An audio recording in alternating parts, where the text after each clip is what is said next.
बोलो गुरुदेव भगवान की जय। प्यारे कृष्ण कन्हैया लाल की जय। श्री विष्णु पुराण पंचम अंश चल रहा है। 35 अध्याय हो चुके हैं।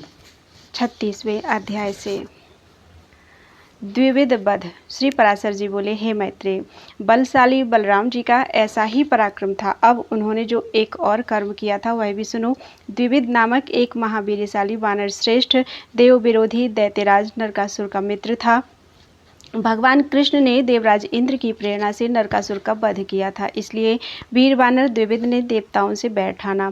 उसने निश्चय किया कि मैं मृत्यु लोक का क्षय कर दूंगा और इस प्रकार यज्ञ यागादि का उच्छेद करके संपूर्ण देवताओं से इसका बदला चुका लूंगा। तब से वह अज्ञान मोहित होकर यज्ञों को विध्वंस करने लगा और साधु मर्यादा को मिटाने तथा देहधारी जीवों को नष्ट करने लगा। वह वन देशपुर और भिन्न भिन्न ग्रामों को जला देता तथा कभी पर्वत गिराकर ग्रामादिकों को चूर्ण कर डालता, कभी पहाड़ों की चट्टान उखाड़कर समुद्र के जल में छोड़ देता और फिर कभी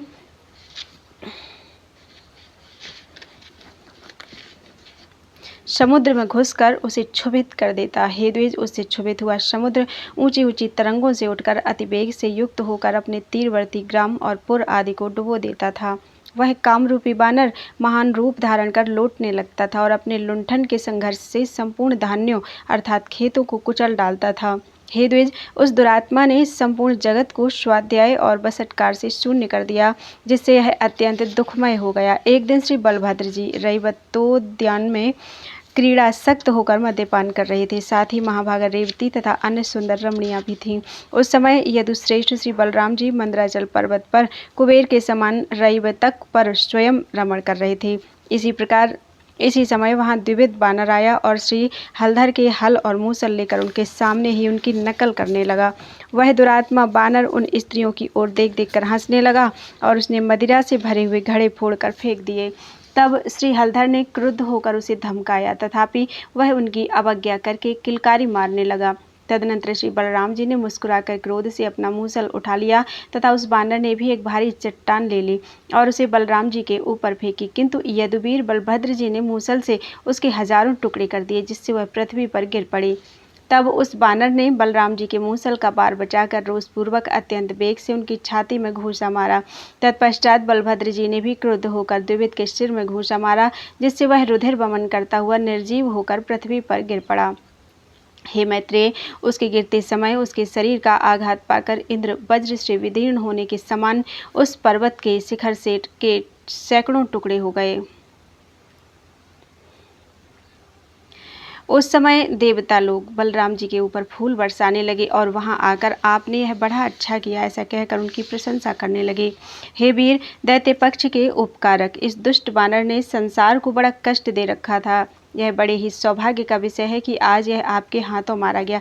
ऐसा कहकर गुह्यकों के सहित देवगण अत्यंत हर्षपूर्वक स्वर्गलोक को चले आए। श्री पराशर जी बोले, शेषावतार धरणीधर धीमान बलभद्र जी के ऐसे ही अनेकों कर्म हैं जिनका कोई परिमाण अर्थात तुलना नहीं बताया जा सकता।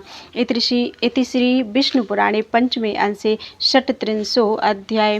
बोलो वृंदावन बिहारी लाल की जय। 37वां अध्याय। ऋषियों का शाप, यदुवंश विनाश तथा भगवान का स्वधाम सिधारना।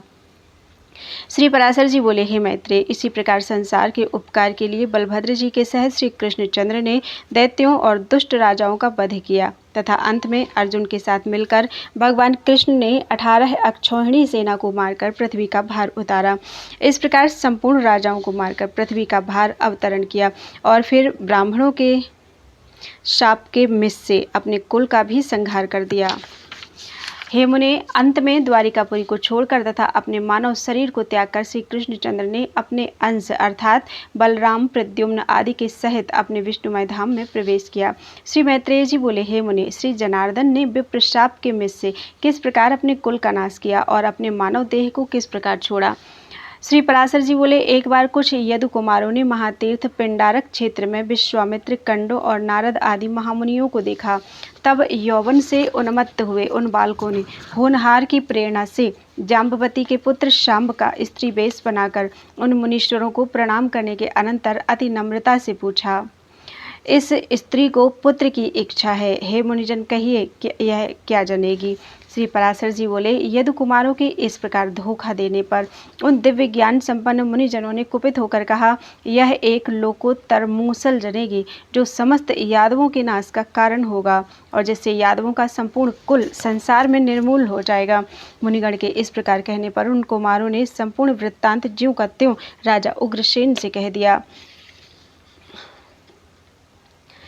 तथा सांब के पेट से एक मूसल उत्पन्न हुआ। उग्रसेन ने उस लौह में मूसल का चूर्ण करा डाला और उसे उन बालकों ने ले जाकर समुद्र में फेंक दिया।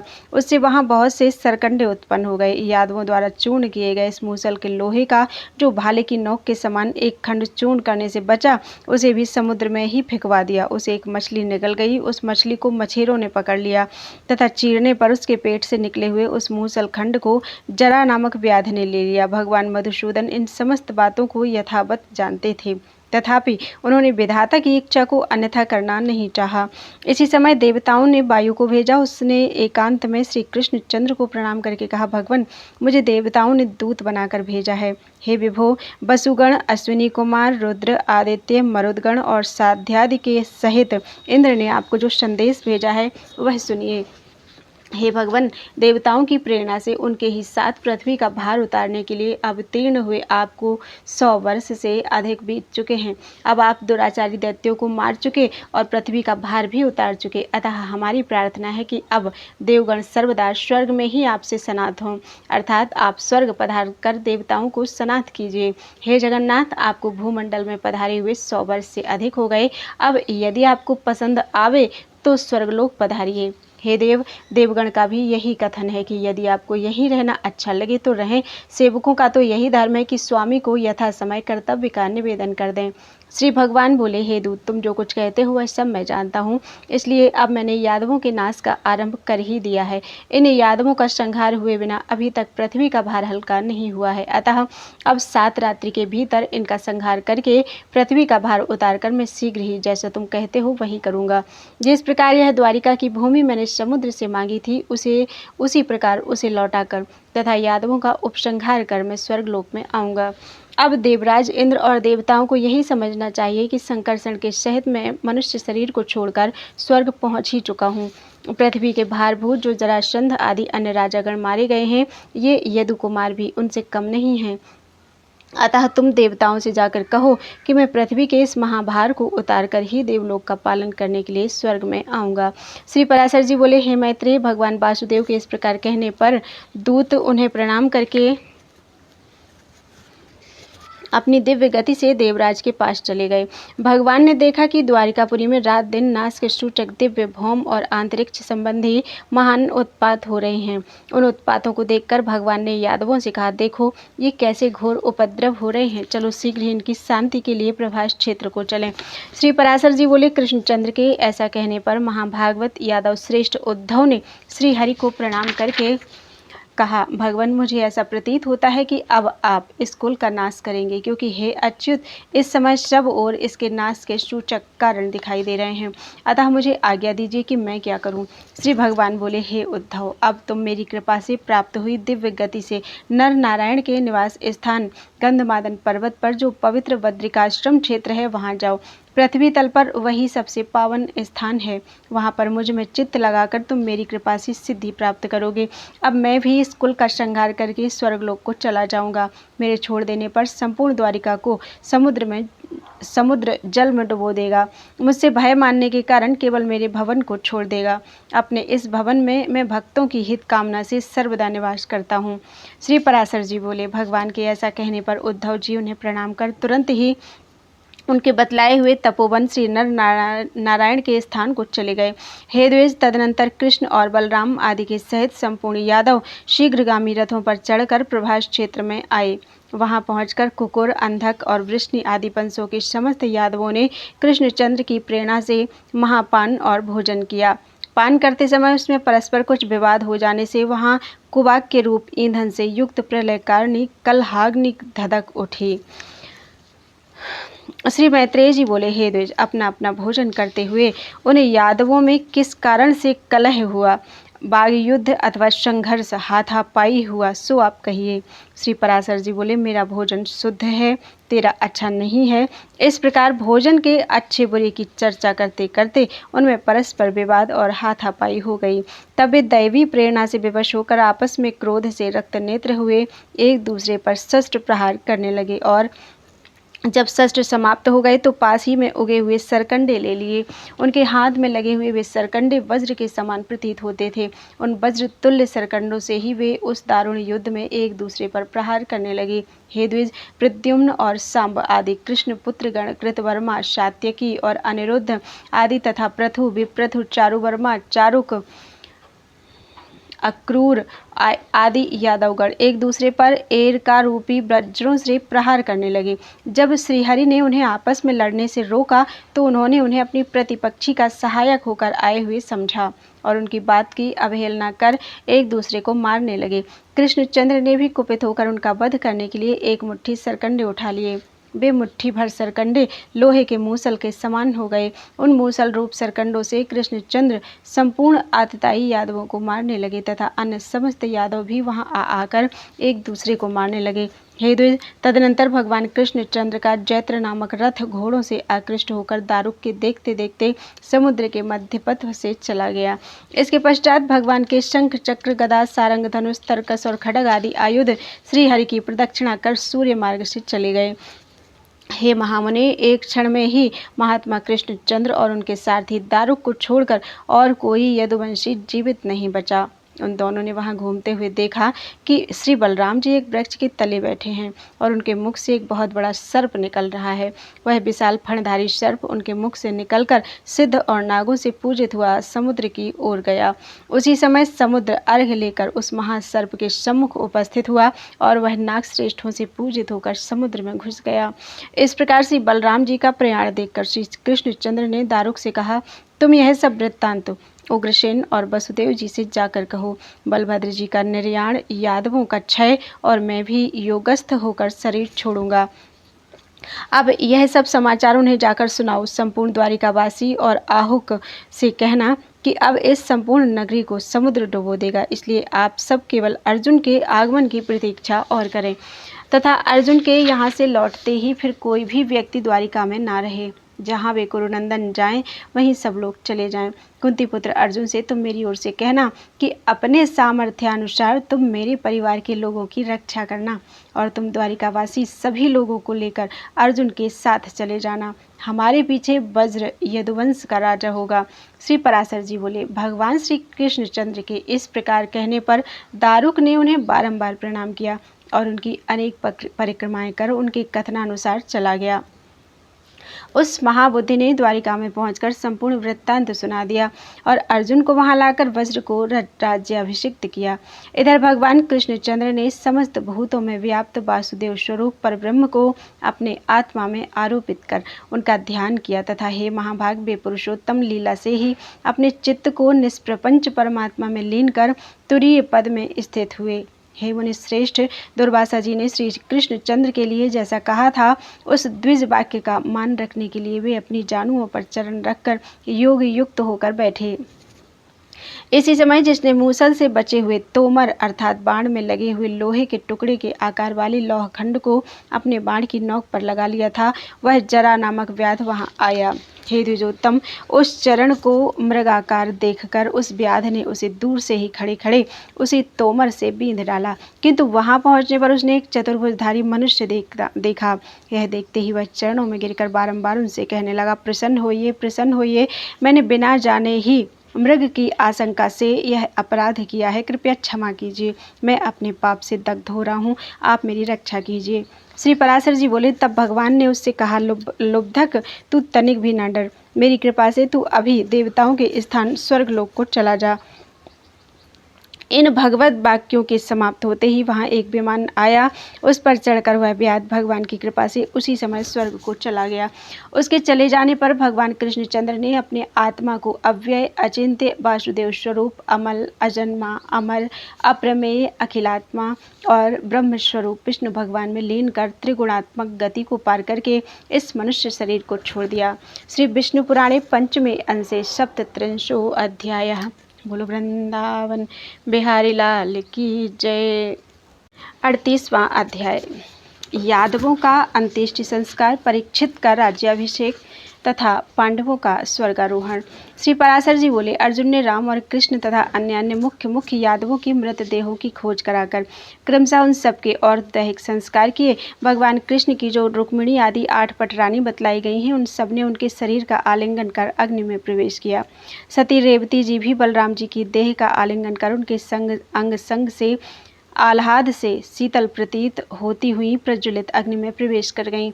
इस संपूर्ण अनिष्ट का समाचार सुनते ही उग्रसेन, वसुदेव, देवकी और रोहिणी ने भी अग्नि में प्रवेश किया। तदनंतर अर्जुन उन सब का विधिपूर्वक प्रेत कर्म कर वज्र तथा अन्य कुटुंबियों को साथ लेकर द्वारिका से बाहर आए। द्वारिका से निकली हुई कृष्णचंद्र की सहस्रों पत्नियों तथा वज्र और अन्य बांधवों की सावधानता पूर्वक रक्षा करते हुए अर्जुन धीरे धीरे चले।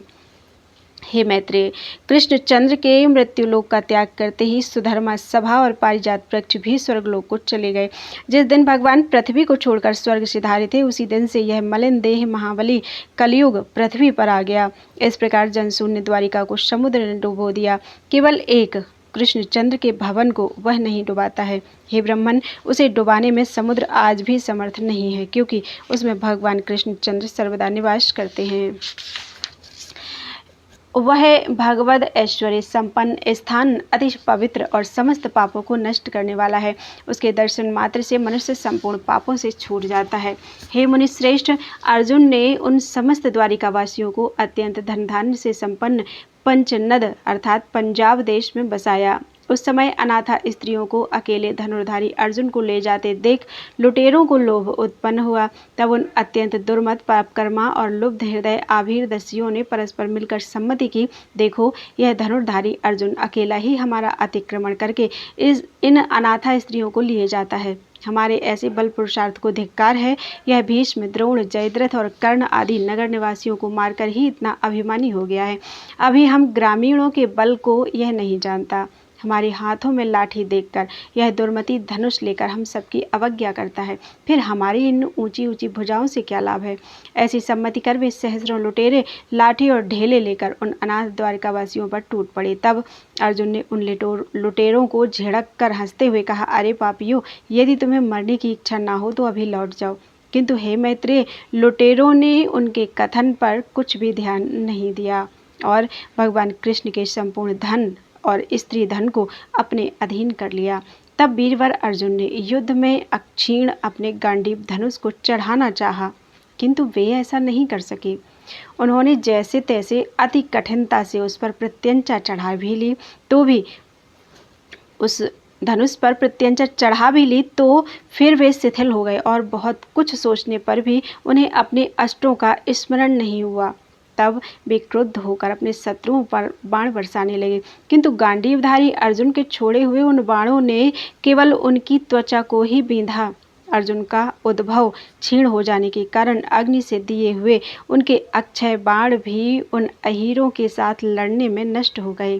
तब अर्जुन ने सोचा कि मैंने जो अपने सरसमूह से अनेकों राजाओं को जीता था, वह सब कृष्णचंद्र का ही प्रभाव था।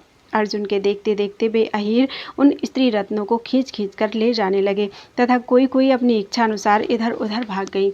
बाणों के समाप्त हो जाने पर धनंजय अर्जुन ने धनुष की नोक से ही प्रहार करना आरंभ किया, किंतु हे मुने, वे दस्युगण उन प्रहारों की और भी हंसी उड़ाने लगे। हे मुनि श्रेष्ठ, इस प्रकार अर्जुन के देखते देखते वे म्लेच्छ गण वृष्टि और अंधक वंश की उन समस्त स्त्रियों को लेकर चले गए। तब सर्वदा जयशील अर्जुन अत्यंत दुखी होकर, हा कैसा कष्ट है ऐसा कहकर रोने लगे और बोले, अहो, मुझे उन भगवान ने ही ठग लिया। देखो, वही धनुष है, वे ही शस्त्र हैं, वही रथ है और वे ही अश्व हैं, किंतु अस्त्रोत्रिय को दिए हुए दान के समान आज सभी एक साथ नष्ट हो गए। अहो, दैव बड़ा प्रबल है, जिसने आज उन महात्मा कृष्ण के ना रहने पर असमर्थ और नीच अहीरों को जय दे दी। देखो मेरी बेही भुजाएं हैं, वही मेरी मुट्ठी है, वही कुरुक्षेत्र स्थान है और मैं भी वही अर्जुन हूँ। तथापि पुण्य दर्शन कृष्ण के बिना आज सब सारहीन हो गए। अवश्य ही मेरा अर्जुनत्व और भीम का भीमत्व भगवान कृष्ण की कृपा से ही था। देखो उनके बिना आज महारथियों में श्रेष्ठ मुझको तुच्छ आभीरों ने जीत लिया। श्री पराशर जी बोले, अर्जुन इस प्रकार कहते हुए अपनी राजधानी इंद्रप्रस्थ में आए और वहाँ यादव नंदन वज्र का राज्याभिषेक किया। तदनंतर वे विपिनवासी व्यास मुनि से मिले और उन महाभाग मुनिवर के निकट जाकर उन्हें विनय पूर्वक प्रणाम किया। अर्जुन को बहुत देर तक अपने चरणों की वंदना करते देखकर मुनिवर ने कहा, आज तुम ऐसे कांतिहीन क्यों हो रहे हो? क्या तुमने भेड़ों की धूलि का अनुगमन किया है अथवा ब्रह्म हत्या की है, या तुम्हारी कोई सुदृढ़ आशा भंग हो गई है, जिसके दुख से तुम इतने समय इतने श्रीहीन हो रहे हो? तुमने किसी संतान के इच्छुक का विवाह के लिए याचना करने पर निरादर तो नहीं किया, अथवा किसी अगम्य स्त्री से रमण तो नहीं किया, जिससे तुम ऐसे तेजहीन हो रहे हो? अर्जुन, तुम ब्राह्मणों को बिना दिए मिष्ठान अकेले तो नहीं खा लेते हो, अथवा तुमने किसी कृपण का धन तो नहीं हर लिया? हे अर्जुन, तुमने सूप की वायु का तो सेवन नहीं किया? क्या तुम्हारी आंखें दुखती हैं अथवा तुम्हें किसी ने मारा है? तुम इस प्रकार श्रीहीन कैसे हो रहे हो? तुमने नख जल का स्पर्श तो नहीं किया? तुम्हारे ऊपर घोड़े से छलके हुए जल के छींटे तो नहीं पड़ गई? घोड़े से छिड़के हुए घड़े से छलके हुए जल के छींटे तो नहीं पड़ गए? अथवा तुम्हें किसी हीन बल पुरुष ने युद्ध में पराजित तो नहीं किया? फिर तुम इस तरह हतप्रभ कैसे हो रहे हो? श्री पराशर जी बोले, तब अर्जुन ने दीर्घ निश्वास छोड़ते हुए कहा, भगवान सुनिए। ऐसा कहकर उन्होंने अपनी पराजय का संपूर्ण वृत्तांत व्यास जी को ज्यों का त्यों सुना दिया। अर्जुन बोले, जो हरि मेरे एकमात्र बल, तेज, वीर्य, पराक्रम, श्री और कांति थे, वे हमें छोड़कर चले गए। जो सब प्रकार समर्थ होकर भी हमसे मित्रवत हंस हंस कर बातें किया करते थे, हे मुने, उन हरि के बिना हम आज तृणमय पुतले के समान निःशक्त हो गए हैं। जो मेरे दिव्यास्त्रों, दिव्य बाणों और गांडीव धनुष के मूर्तिमान सार थे, वे पुरुषोत्तम भगवान हमें छोड़कर चले गए हैं। जिनकी कृपा दृष्टि से श्री, जय, संपत्ति और उन्नति ने कभी हमारा साथ नहीं छोड़ा, वे ही भगवान गोविंद हमें छोड़कर चले गए हैं। जिनकी प्रभाव अग्नि में भीष्म, द्रोण, कर्ण और दुर्योधन आदि अनेक सूरवीर दग्ध हो गए थे, उन कृष्णचंद्र ने इस भूमंडल को छोड़ दिया है। हे तात, उन चक्रपाणी कृष्णचंद्र के विरह में एक मैं ही क्या, संपूर्ण पृथ्वी ही यौवन, श्री और कांति से हीन प्रतीत होती है। जिनके प्रभाव से अग्नि रूप मुझ में भीष्म आदि महारथी गण पतंगवत भस्म हो गए हैं, आज उन्हीं कृष्ण के बिना मुझे गोपों ने हरा दिया। जिनके प्रभाव से यह गांडीव धनुष तीनों लोकों में विख्यात हुआ था, उन्हीं के बिना आज यह अहीरों की लाठियों से तिरस्कृत हो गया। हे महामुनि, भगवान की जो सहस्रों स्त्रियां मेरी देखरेख में आ रही थीं, उन्हें मेरे सब प्रकार के यत्न करते रहने पर भी दस्युगण अपनी लाठियों के बल से ले गए। हे कृष्ण द्वैपायन, लाठियां ही जिनके हथियार हैं, उन आभीरों ने आज मेरे बल को कुंठित कर मेरे द्वारा साथ लाए हुए संपूर्ण कृष्ण परिवार को हर लिया। ऐसी अवस्था में मेरा श्रीहीन होना कोई आश्चर्य की बात नहीं है। हे पितामह, आश्चर्य तो यह है कि नीच पुरुषों द्वारा अपमान पंख में सनकर भी मैं निर्लज्ज अभी जीवित ही हूँ। श्री व्यास जी बोले, हे पार्थ, तुम्हारी लज्जा व्यर्थ है, तुम्हें शोक करना उचित नहीं है। तुम संपूर्ण भूतों में काल की ऐसी ही गति जानो। हे पांडव, प्राणियों की उन्नति और अवनति का कारण काल ही है। अतः हे अर्जुन, इन जय पराजयों को काल के अधीन समझकर तुम स्थिरता धारण करो। नदियाँ, समुद्र, गिरिगण, संपूर्ण पृथ्वी, देव, मनुष्य, पशु, वृक्ष और सरीसृप आदि संपूर्ण पदार्थ काल के ही रचे हुए हैं और फिर काल ही से ये क्षीण हो जाते हैं। अतः इस सारे प्रपंच को कालात्मक जानकर शांत हो। हे धनंजय, तुमने श्री कृष्णचंद्र का जैसा महात्म्य बतलाया है वह सब सत्य ही है, क्योंकि कमल नयन भगवान कृष्ण साक्षात काल स्वरूप ही हैं। उन्होंने पृथ्वी का भार उतारने के लिए ही मृत्युलोक में अवतार लिया था। एक समय पूर्व काल में पृथ्वी भाराक्रांत होकर देवताओं की सभा में गई थी। काल स्वरूपी श्री जनार्दन ने उसी के लिए अवतार लिया था। अब संपूर्ण दुष्ट राजा मारे जा चुके, अतः वह कार्य संपन्न हो गया। हे पार्थ, वृष्णि और अंधक आदि संपूर्ण यदुकुल का भी उपसंहार हो गया। इसलिए उन प्रभु के लिए अब पृथ्वी तल पर और कुछ भी कर्तव्य नहीं रहा। अतः अपना कार्य समाप्त हो चुकने पर भगवान स्वेच्छानुसार चले गए। ये देवदेव प्रभु सर्ग के आरंभ में सृष्टि रचना करते हैं, स्थिति के समय पालन करते हैं और अंत में ये ही उसका नाश करने में समर्थ हैं। जैसे इस समय भी राक्षस आदि का संहार करके चले गए हैं। अतः हे पार्थ, तुझे अपनी पराजय से दुखी नहीं होना चाहिए, क्योंकि अभ्युदय काल उपस्थित होने पर ही पुरुषों से ऐसे कर्म बनते हैं जिनसे उनकी स्तुति होती है। हे अर्जुन, जिस समय तुझ अकेले ने ही युद्ध में भीष्म, द्रोण और कर्ण आदि को मार डाला था, वह क्या उन वीरों का कालक्रम से प्राप्त हीन बल पुरुष से पराभव नहीं था? जिस प्रकार भगवान विष्णु के प्रभाव से तुमने उन सबों को नीचा दिखलाया था, उसी प्रकार तुझे दस्युओं से दबना पड़ा है। वे जगतपति देवेश्वर ही शरीरों में प्रविष्ट होकर जगत की स्थिति करते हैं और वे ही अंत में समस्त जीवों का नाश करते हैं। हे कौन्तेय, जिस समय तेरा भाग्योदय हुआ था, उस समय श्री जनार्दन तेरे सहायक थे, और जब उस सौभाग्य का अंत हो गया तो तेरे विपक्षियों पर श्री केशव की कृपा दृष्टि हुई है। तू गंगानंदन श्री भीष्म पितामह के सहित संपूर्ण कौरवों को मार डालेगा, इस बात को कौन मान सकता था? और फिर यह भी किसे विश्वास होगा कि तू आभीरों से हार जाएगा? हे पार्थ, यह सब सर्वात्मा भगवान की लीला का ही कौतुक है कि तुझ अकेले ने कौरवों को नष्ट कर दिया और फिर स्वयं अहीरों से पराजित हो गया। हे अर्जुन, तू जो उन दस्युओं द्वारा हरण की गई स्त्रियों के लिए शोक करता है, सो मैं तुझे उसका यथावत रहस्य बतलाता हूँ। एक बार पूर्व काल में विप्रवर अष्टावक्र जी सनातन ब्रह्म की स्तुति करते हुए अनेकों वर्ष तक जल में रहे। उसी समय दैत्यों पर विजय प्राप्त करने से देवताओं ने सुमेरु पर्वत पर एक महान उत्सव किया। उसमें सम्मिलित होने के लिए जाती हुई रंभा और तिलोत्तमा आदि सैकड़ों हजारों देवांगनाओं ने मार्ग में उन मुनिवर को देखकर उनकी अत्यंत स्तुति और प्रशंसा की। वे देवांगनाएं उन जटाधारी मुनिवर को कंठ पर्यंत जल में डूबे देखकर विनयपूर्वक स्तुति करती हुई प्रणाम करने लगी। हे कौरव श्रेष्ठ, जिस प्रकार वे द्विज श्रेष्ठ अष्टावक्र जी प्रसन्न हो, उसी प्रकार वे अप्सराएं उनकी स्तुति करने लगी। अष्टावक्र जी बोले, हे महाभागाओ, मैं तुमसे प्रसन्न हूँ। तुम्हारी जो इच्छा हो मुझसे वही वर मांग लो। मैं अति दुर्लभ होने पर भी तुम्हारी इच्छा पूर्ण करूँगा। तब रंभा और तिलोत्तमा आदि वैदिकी अर्थात वेद प्रसिद्ध अप्सराओं ने उनसे कहा, हे द्विज, आपके प्रसन्न हो जाने पर हमें क्या नहीं मिल गया? तथा अन्य अप्सराओं ने कहा, यदि भगवान हम पर प्रसन्न हैं तो हे विप्रेंद्र, हम साक्षात पुरुषोत्तम भगवान को पति रूप से प्राप्त करना चाहती हैं। श्री व्यास जी बोले, तब ऐसा ही होगा। यह कहकर मुनिवर अष्टावक्र जी जल से बाहर आए। उनके बाहर आते समय अप्सराओं ने 8 स्थानों में टेढ़े उनके कुरूप देह को देखा। उसे देखकर जिन अप्सराओं की हंसी छिपाने पर भी प्रकट हो गई। हे कुरुनंदन, उन्हें मुनिवर ने क्रुद्ध होकर यह शाप दिया, मुझे कुरूप देखकर तुमने हंसते हुए मेरा अपमान किया है, इसलिए मैं तुम्हें शाप देता हूँ कि मेरी कृपा से श्री पुरुषोत्तम को पति रूप से पाकर भी तुम मेरे शाप के वशीभूत होकर लुटेरों के हाथों में पड़ोगी।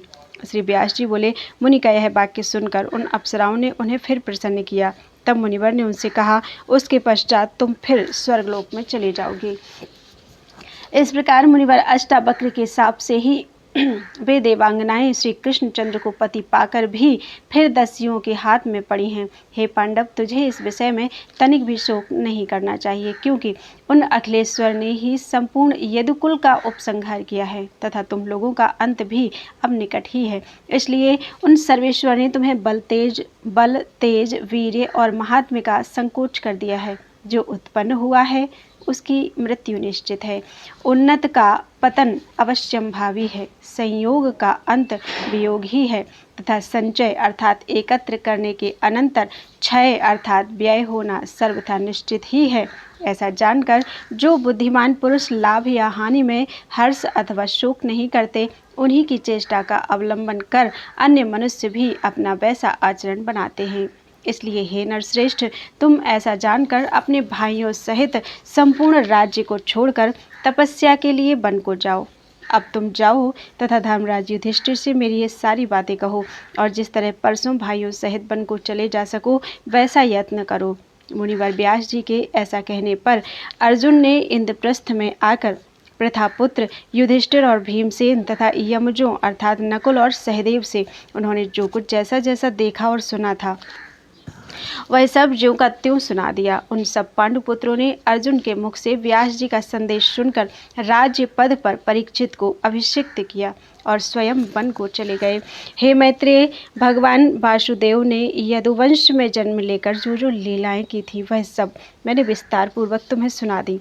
जो पुरुष भगवान कृष्ण के इस चरित्र को सर्वदा सुनता है वह संपूर्ण पापों से मुक्त होकर अंत में विष्णु लोक को जाता है। इति श्री विष्णु पुराणे पंचमे अंशे अष्टात्रिंशो अध्यायः। इति श्री पराशर मुनि विरचिते श्री विष्णु परत्व निर्णायके श्रीमती विष्णु महापुराणे पंचमो अंशः समाप्तः। 5वां अंश पूरा हुआ। बोलो वृंदावन बिहारी लाल की जय।